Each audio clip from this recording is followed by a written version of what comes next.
Navarra, años 90. Roza el pleno empleo con una tasa de paro prácticamente nula. Navarra crece, se construyen nuevos barrios y se abren grandes superficies comerciales. La sanidad goza de buena salud, con buenos hospitales y mejores carreteras, con una rica, variada y suculenta gastronomía y con un paisaje envidiable. Es el sueño navarro, una versión foral del sueño americano. Políticos y empresarios dicen que todo va bien y junto con los sindicatos españolistas proclaman el fin de la lucha de clases y el inicio del diálogo social. Navarra parece un pequeño Edén. Bienaventurada Navarra, proclama la Iglesia. Parece que la suerte le sonríe al viejo reino.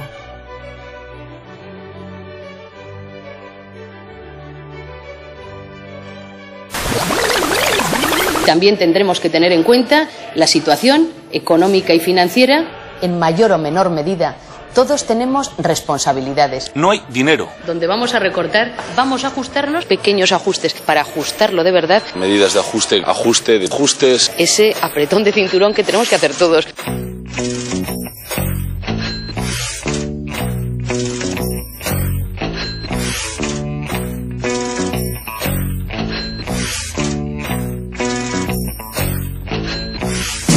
Hemos vivido por encima de nuestras posibilidades. Hemos vivido como nuevos ricos.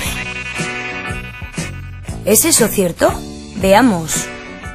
Y a nosotros los recortes nos ha supuesto el que nos hayan quitado la ayuda económica que era por el nivel de dependiente. Durante casi 2 años he estado trabajando de lunes a domingo 24 horas sin descansar.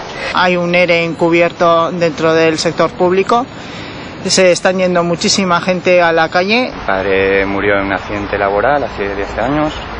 Trabajaba en una empresa de construcción en el que las medidas de seguridad brillaban por su ausencia. Todas estas personas no han vivido por encima de sus posibilidades. De hecho, algunos han tenido que apañárselas para vivir por debajo de sus necesidades. Vivir sobre las posibilidades, si a veces no tenía ni para comprar un par de zapatos. Liana vino de Perú hace 8 años y ha tenido que trabajar de lunes a domingo, casi las 24 horas del día para poder traer a sus hijos. Trabaja en el sector de la limpieza, pero lo ha tenido que hacer de manera precaria. Con lo que me quieren pagar ellos, que son unos 300 euros, es que no puedo vivir con un sueldo como ese. Son Cándido y Cristina. Cada día van a recoger a su hija Nerea al autobús.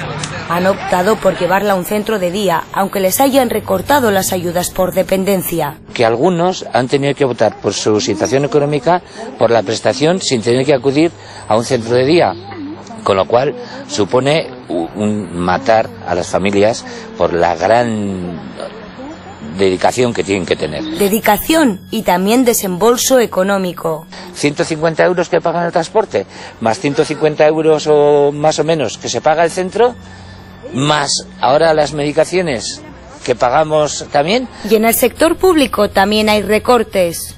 La misma administración ha sido la que ha creado esa privatización, ese agravio tan grande que ha hecho al personal de las cocinas, y va a salir el personal de las cocinas gratis, sin ningún tipo de indemnización, ni los 20 días por año trabajado, ni nada. Al igual que Idoia, son miles de trabajadores del sector público los que se ven afectados por la mala gestión del gobierno de Navarra y por el no cumplimiento de las normas de seguridad en una empresa privada. Oyer perdió a su aitá en accidente laboral hace 10 años. Curiosamente, días antes, él dejó de trabajar en esa empresa porque era algo que se veía venir. No había barandilla lateral, no había línea de vida, no había planificación de riesgos, los accesos estaban mal, el montaje de los andamios. Fue un caso grave, la verdad.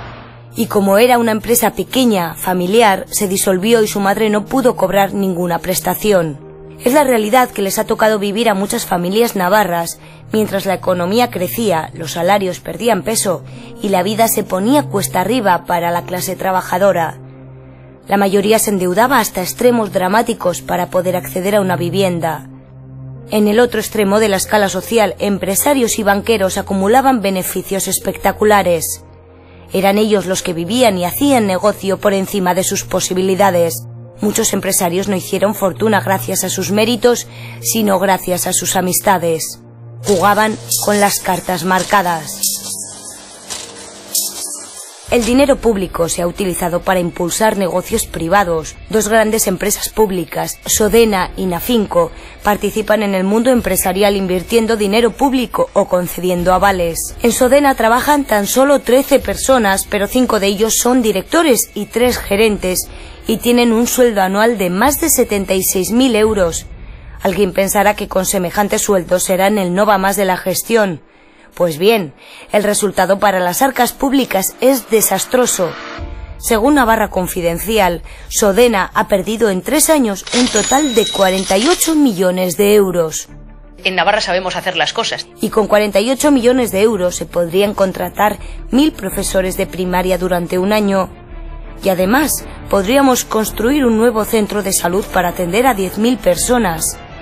Y además, aseguraríamos la renta básica para 1.000 personas durante un año. Y todavía tendríamos dinero para financiar durante un año 500 plazas gratis en un geriátrico público. Es mucho dinero, ¿no es cierto? Pues más perdió jugando en bolsa.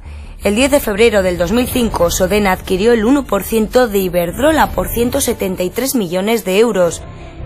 El dinero procedía de la venta de la empresa semipública puntera en el sector de las energías renovables, CEHN, a la empresa privada Acciona. Además, esta compra se ordenó sin la aprobación de su consejo de administración. El resultado, todos y todas las navarras perdimos 121 millones de euros. Todos no. Este señor era gerente de EHN y en 1996 adquirió unas acciones por 2 millones de euros y las vendió en el año 2009 por 42 millones y medio de euros. Es decir, la persona designada para gestionar una empresa semipública ganó 40 millones y medio de euros en 13 años. Se llama Esteban Morrás y aquí aparece en una fotografía junto a, sí, Miguel Sanz y Yolanda Barcina. Los tres posan sonrientes frente a la Casa Blanca en marzo del 2010. La visita tiene como objetivo establecer contactos para impulsar el coche eléctrico, un nuevo negocio donde, por cierto, también participa Acciona. Generalmente las inversiones públicas en empresas privadas se presentan como decisiones audaces para impulsar el desarrollo de Navarra, pero los titulares no suelen coincidir con la realidad. Veamos esta noticia publicada por el Diario de Navarra el 1 de agosto de 2008. Sodena invertirá hasta 1,25 millones de euros en la empresa Activeri Biotech. 2 años más tarde, Navactiva anunciaba pomposamente: Activeri Biotech acelera su I+D y podría producir en Navarra antes de 2011. Sin embargo, el Boletín Oficial del Registro Mercantil de 2012 nos informaba de que esa empresa puntera en biotecnología por la que había apostado Sodena y que iba a instalarse próximamente en Navarra, echaba la persiana. Realizar un balance completo de las inversiones del Gobierno de Navarra resulta tarea imposible a día de hoy. Cuando se pregunta al Gobierno qué empresas han obtenido avales de Nafinco, la respuesta siempre es la misma: Confidencial. Veamos qué sucedió con uno de estos avales.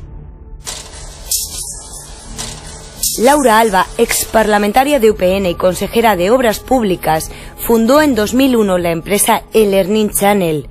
El Gobierno de Navarra entregó a esta empresa un aval de 235.000 euros, pero la empresa incumplió las condiciones de este préstamo y en 2006 Hacienda le reclama su devolución con intereses.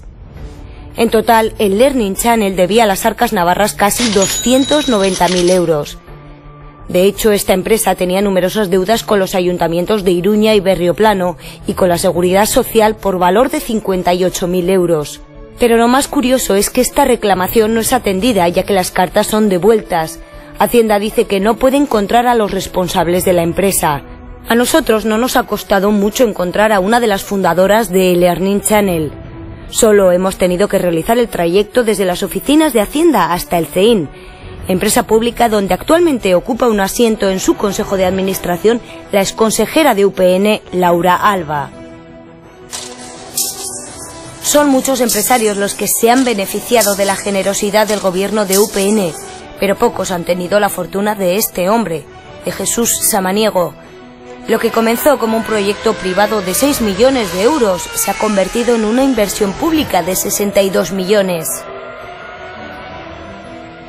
En el año 2006, Construcciones Samaniego promovió en solitario el proyecto del circuito de velocidad de los Arcos de Navarra, con un presupuesto de 6 millones de euros. Ante la incapacidad de hacer frente a los gastos, el gobierno adquirió el 95% del proyecto, que se ha encarecido hasta los 62 millones de euros, IVA incluido. Pero la sangría continúa. En 2010, la empresa pública que gestiona el circuito de los Arcos perdió más de 2,5 millones de euros y en 2011 casi 5 millones. Así que en total llevamos casi 70 millones de euros. Y la pregunta obligada es: ¿quién se encargó de la construcción del circuito? A. Una empresa pública de construcción sin ánimo de lucro. B. La constructora que mejores precios ofreció. C. Construcciones Samaniego. Sí, la respuesta correcta es Construcciones Samaniego. Así que ya sabemos quién es el principal beneficiario en esta operación multimillonaria. Un proyecto envuelto en polémica, ya que en los Arcos se les vendió como un gran negocio de turismo e inversión para el pueblo, que se ha quedado en nada. El día que se inauguró, todos los bares del pueblo, todos los bares pusieron mesas por la calle, por todos, creyendo que esto se iba a estar, y nada, y no hubo nadie. Nadie en los bares, claro. Hombre, irían 4 al bar, pero es que pusieron sillas por todos lados, creyendo que esto iban a venir tantos miles de personas, pero sí que vinieron, pero de allá no salieron. Yo sí esperaba más. Yo desde luego sí.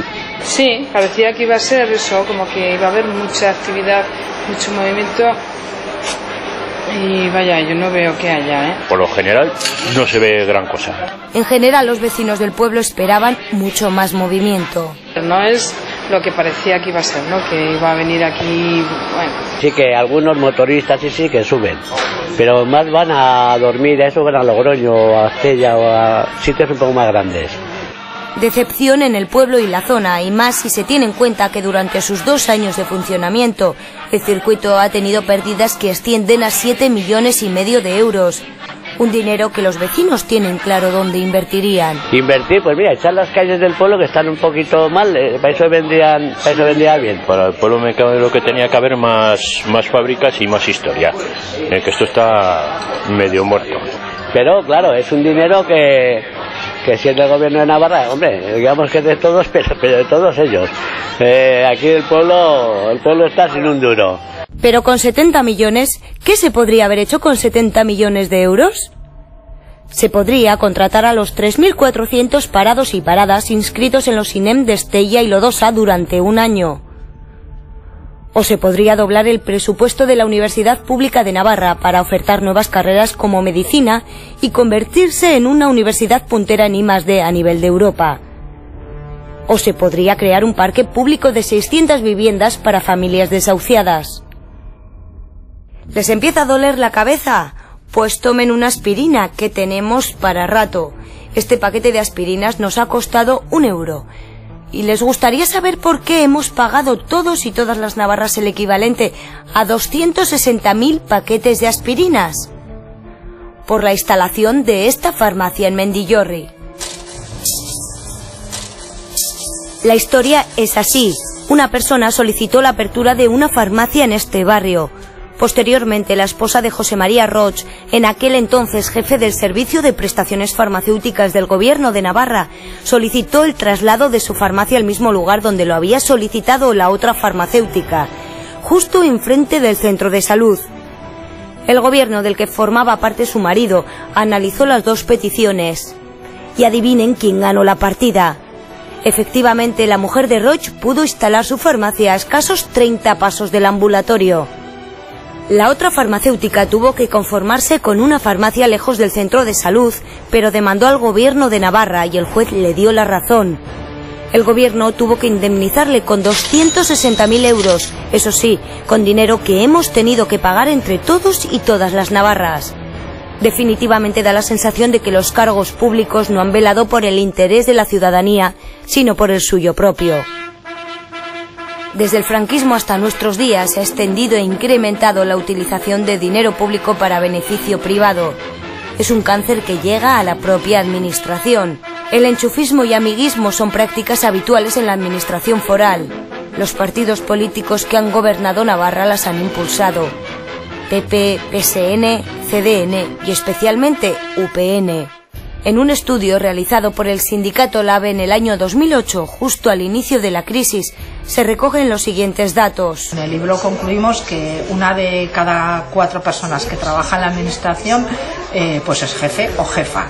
En el caso de algunos departamentos eso aumentaba, eso es la media, pero en el caso de algunos departamentos 1 de cada 2 personas tiene una jefatura. O sea, andaremos en 250 o más casos, claro, es jefe de sí mismo o de sí misma. El cambio en las empresas públicas lo que ha servido es para que 13 personas, desde luego con nombres y apellidos y muy afines al partido correspondiente, tengan unos salarios que dan mucha vergüenza a día de hoy. ¿Cuántos hombres hay en nuestro tiempo que cobran sueldos fantásticos? Esta burocratización desmedida nos cuesta unos 10 millones de euros anuales al conjunto de los navarros y navarras, y solo unos pocos se enriquecen a cuenta del erario público. Es el caso de este supergerente, de Jesús María Echeverría. El que era director general de Desarrollo Rural ahora es el supergerente de Intia, que es una empresa pública, y está cobrando 92.000 euros al año. Pero la cosa no queda ahí. Las dietas por asistir a consejos de administración se han convertido en un sobresueldo de la élite política. Veamos cuando se realizó el estudio quiénes eran los mayores cazadietas. Ortigosa 5 cargos, Echarte 6, Díaz Moreno 8, Iribarren 7, Burguete 5. And the winner is José Javier Armendar Izquel, consejero de Industria, con 9 cargos. Esta apropiación de dinero público se ha convertido en costumbre hasta el punto de cobrar dietas por órganos secretos como en Caja Navarra. Es cuando descubrimos que dentro de los órganos de gestión y de control de Caja Navarra hay 2 órganos, una Junta de Entidades Fundadoras y una Comisión Permanente de la Junta de Entidades Fundadoras, que no eran muy conocidos, que están muy remunerados y que no tienen ningún poder de decisión, en la que forman parte 4 personas: Miguel Sanz, Yolanda Barcina, Álvaro Miranda y Enrique Maya, pues muy bien remunerados. Son 1.700 euros por reunión, aproximadamente 1 hora y media de reunión, 2.600 euros en el caso del presidente y de la presidenta en los últimos meses. Y de ahí se descubre que Miguel Sanz, Yolanda Barcina y Álvaro Miranda cobraron desde 2004 más de 750.000 euros en dietas de Caja Navarra. En el caso de Barcina, llegando incluso a ser superiores al sueldo que cobraba como alcaldesa. Yolanda Barcina, que es bastante astuta en ese momento, bueno, pues guarda el silencio, y al 4º o 5º día, cuando ya queda claro que es inasumible e indefendible esa situación, pues renuncia públicamente ella a sus dietas y anuncia que va a pedir que se dejen de cobrar, ¿no? Como modo de ejemplarizante. ¿Qué es lo que ocurre? Que es cierto que se anuncian esas dietas, pero pues aproximadamente 1 mes, 2 meses después, el gobierno de Navarra aprueba un complemento retributivo que sustituye a esas dietas. En realidad lo que acaba ocurriendo es que el gobierno se acaba subiendo el sueldo. Es entre 9.000 euros, 10.000 euros más o menos para directores generales y 23.000 euros creo que eran para la presidenta, ¿no? En realidad viene a ser un complemento del 33% para la presidenta y del 25% para consejeros y vicepresidentes. Un aumento del sueldo que viene a compensar, digamos, la pérdida que supone la renuncia a las dietas, que de alguna forma venía obligada, ¿no? por la polémica y por el malestar social, ¿no? Malestar social que no se corresponde con el sentir político, puesto que precisamente los políticos han decidido en el Parlamento que no se investigue este cobro de dietas en Caja Navarra. Y la gente se pregunta, ¿quién se ha llevado el dinero? Esa misma pregunta se hacen María Eugenia y Pilar, que han decidido recoger firmas para exigir una comisión de investigación.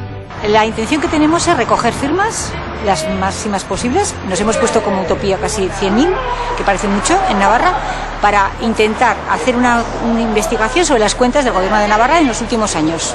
Porque aunque reconocen que las cuentas son públicas, ellas se sienten ninguneadas, insultadas e impotentes, y por eso se han movilizado.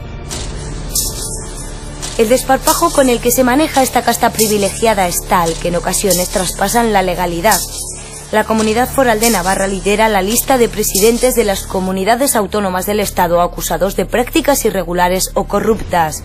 Jaime Ignacio del Burgo, presidente de la Diputación Foral de Navarra por UCD y luego líder del PP en Navarra, fue acusado en 1980 de malversación de fondos, motivo por el que la Diputación le destituyó del cargo. En enero de 1984 fue exculpado por los tribunales. Javier Otano, presidente de Navarra por el PSN entre 1995 y 96, fue acusado de un delito de cohecho en la trama navarra del caso Roldán. El caso Otano se cerró definitivamente sin sentencia en 2004 porque el tribunal entendió que el delito había prescrito. Este entramado de poder se ha apropiado de gran parte de la riqueza de Navarra hasta llevarla al borde de la bancarrota. Pocos han pagado por ello y muchos menos aún han acabado en la cárcel. El caso más sonado ha sido el de Gabriel Urralburu, condenado por corrupción. Hombre, fue el primer presidente y un consejero Aragón que fueron a la cárcel durante no mucho tiempo y en unas condiciones que ya les gustaría a otros, pero bueno, fue la primera vez que se consiguió llevar a los tribunales a un presidente de gobierno y yo creo que fue muy importante. Urralburu fue presidente de la Comunidad Foral entre 1984 y 1991 por el PSN e hizo un desfalco de casi 1 millón de euros a las arcas públicas, aunque el gobierno de Navarra le rebajó la deuda a casi la mitad, hasta los 530.000 euros. El gobierno de UPN ha optado por embargarle parte de su salario.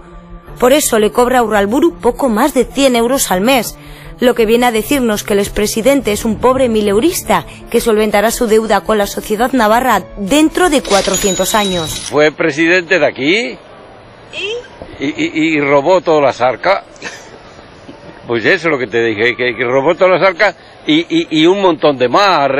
El Rondán, el otro, el Otano, un montón. Arruinaron el país todos. Pues una injusticia tremenda. Sí, ¿no? ¿Y sabe que tardaría unos 430 años en pagar todo lo que debe? Ya, pero es que deberían pagar todos, no solamente Urralburu, todos.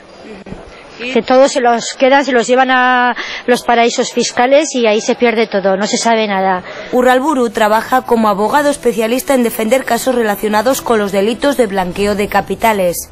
Currículum y experiencia no le faltan. Pero también durante los mandatos de Sanz y Barcina han salido a la luz casos de corrupción que han salpicado a UPN. Uno de los más llamativos, el caso Egués, conocido también como caso Galipienzo. Es la trama de corrupción detectada en el Ayuntamiento del Valle de Egués en 2003. Una parcela reservada para uso escolar y propiedad de Construcciones Flores fue vendida, recalificada y transferida a otra compañía, Apartamentos Gorraiz, que compró la citada parcela por más de 6 millones de euros. En el proceso de recalificación de los terrenos se detectó el pago de comisiones al entonces alcalde del Valle, Ignacio Galipienzo, de UPN.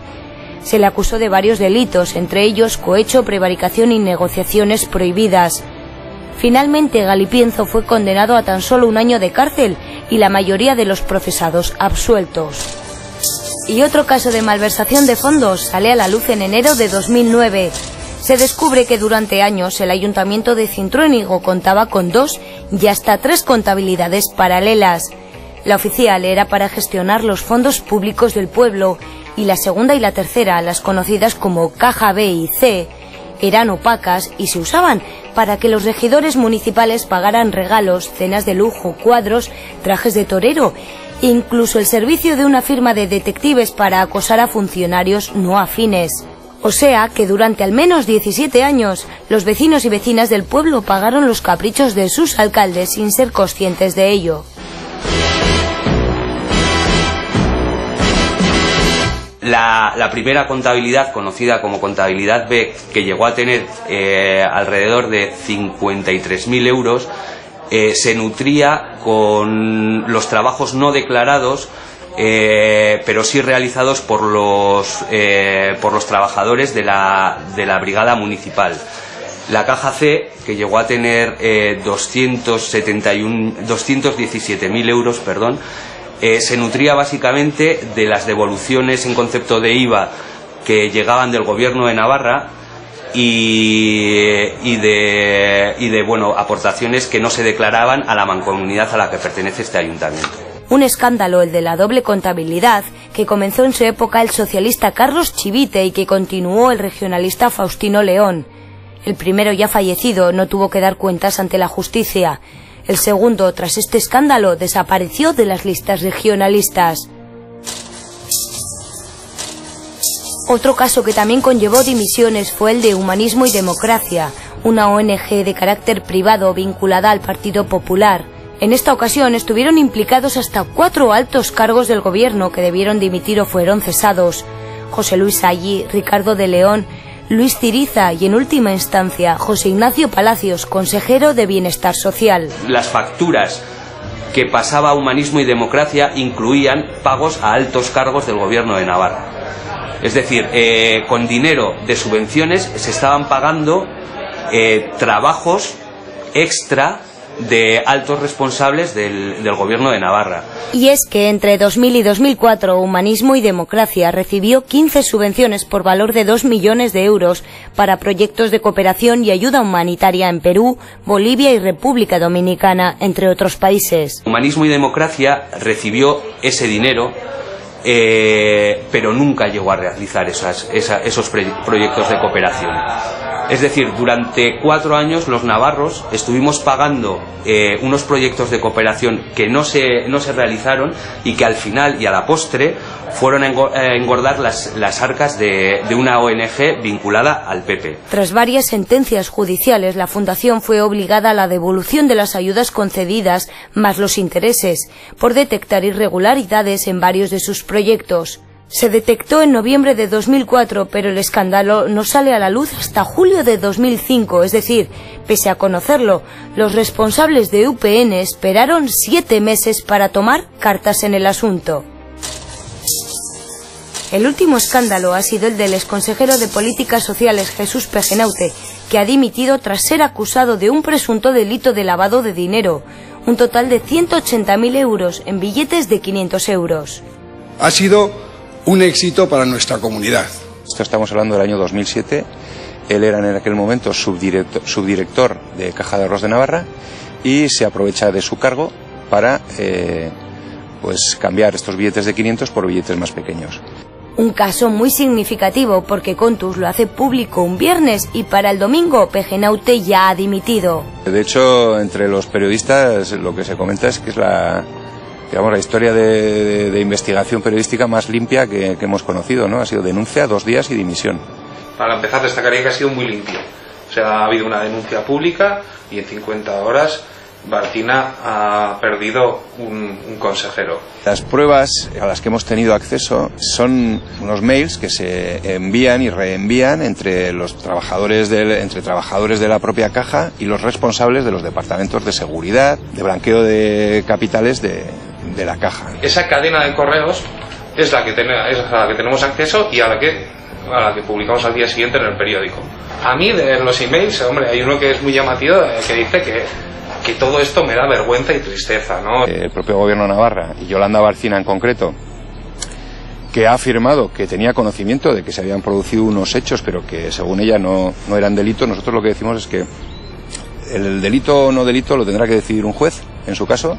Nosotros hemos puesto en conocimiento y ellos deberían haber dado cuentas. Barcina queda en entredicho, tanto de cara a la ciudadanía como también de cara a su propio partido. Un caso del que se saca una conclusión clara. Lo más curioso del caso es que no solamente a esta persona no se le castiga, digamos, entre comillas, dentro de la propia Caja de Ahorros de Navarra, sino que pasa a ser asesor personal de Yolanda Barcina y luego consejero. Entonces esto un poco lo que nos hace reflexionar sobre si en esta comunidad hace falta hacer algún tipo de chanchullo de este tipo para llegar a lo más alto en la política navarra. Y si hay alguien que es experto en medrar a costa de las arcas públicas, es este señor y sus seguidores.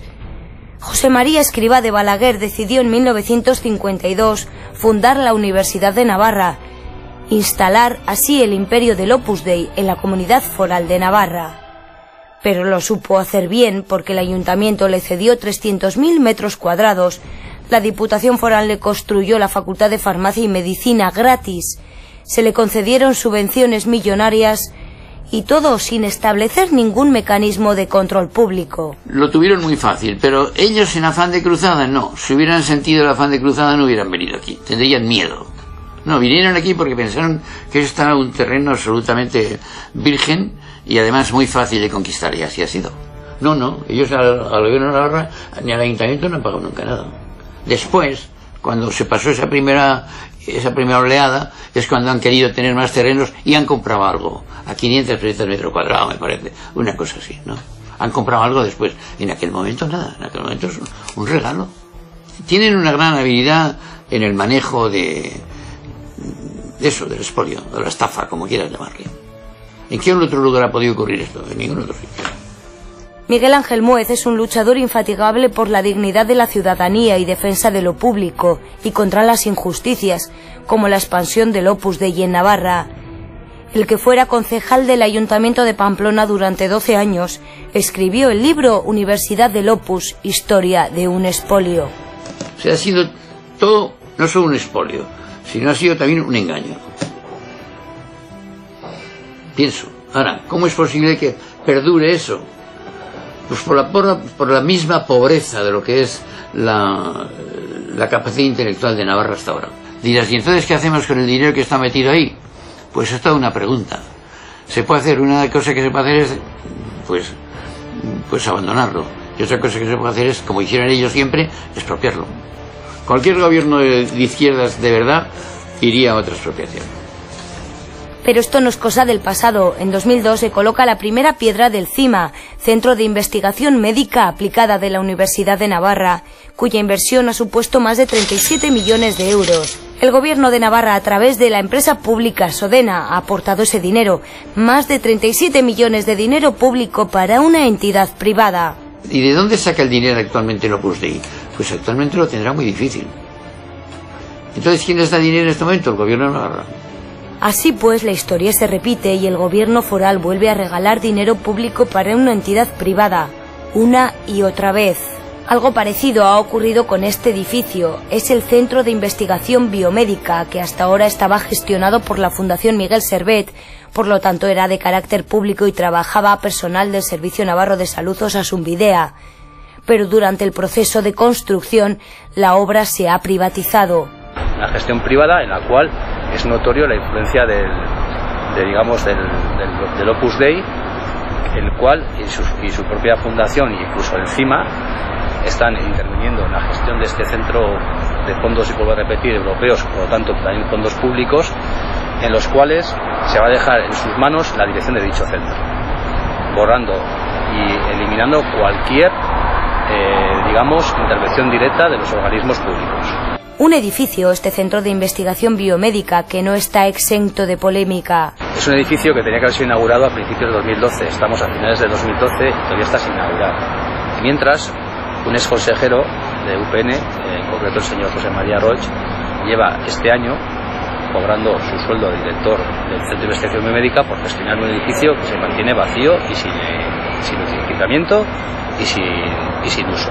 Y curiosamente, el material con el que va a trabajar el centro son órganos y tejidos que los navarros y navarras donan de manera altruista.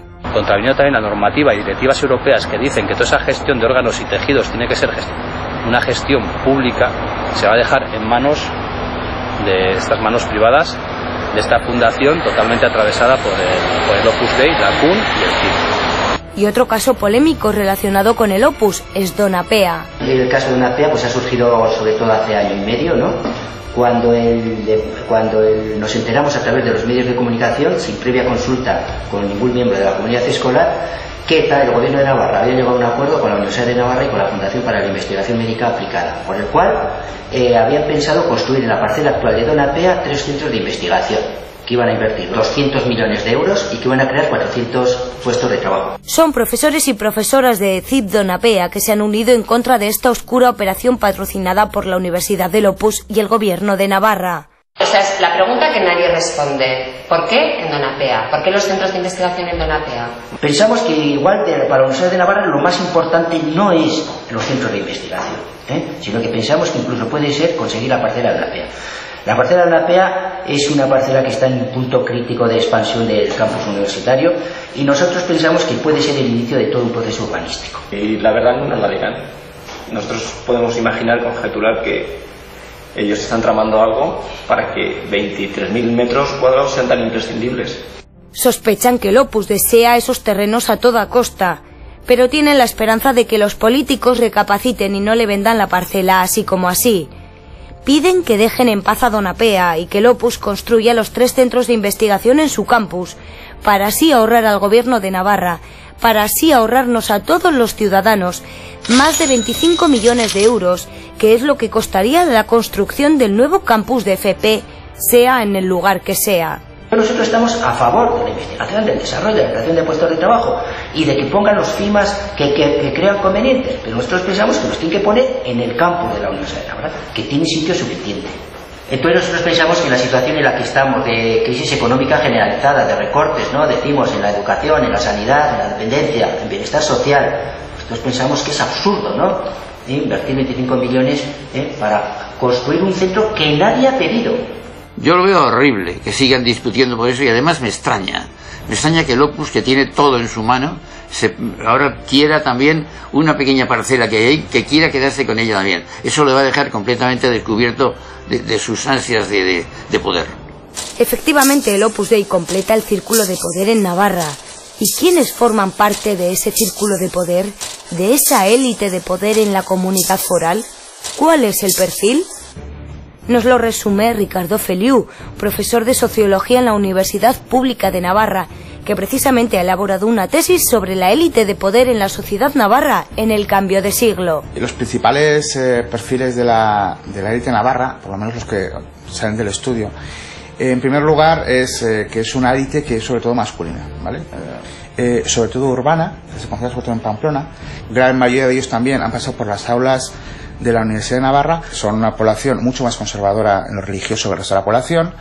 Ideológicamente se ubica en un espectro mucho más de centro-derecha que el resto de la sociedad navarra. Tiene un pensamiento liberal, pero que se articula en función no tanto de una coherencia ideológica con ese neoliberalismo, sino en función de si me beneficia o no me beneficia. En donde todo se concentra, o por lo menos todas esas redes interaccionan, es en lo que actualmente se llama Gobierno de Navarra, pero que durante muchísimos años se denominó Diputación Foral de Navarra, porque es el punto en donde ocurren fenómenos como, por ejemplo, el de las puertas corredizas.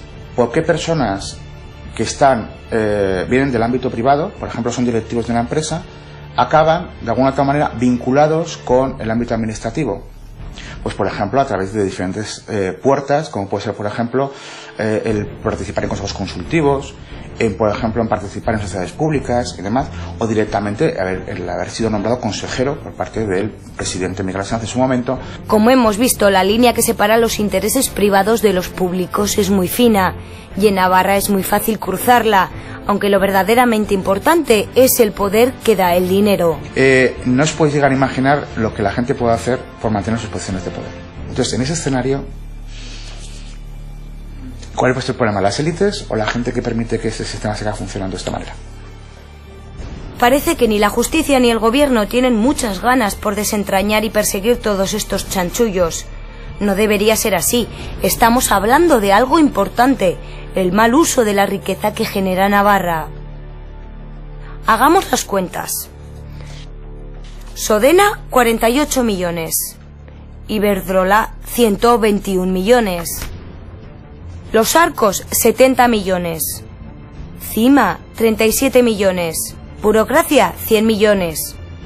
Caso Don Apea, 25 millones. Humanismo y democracia, 2 millones. Caso Urralburu, 1 millón. Nos da un total de cerca de 400 millones de euros. ¿Les escandaliza esta cifra? Pues esto es peccata minuta comparado con los dos grandes desfalcos que han llevado a Navarra al borde de la quiebra, el pantano de Itoiz y Caja Navarra. Pero sin duda hay muchos más: Pabellón Navarra Arena, tren de alta velocidad, autovía del Camino y del Pirineo, Gendulain.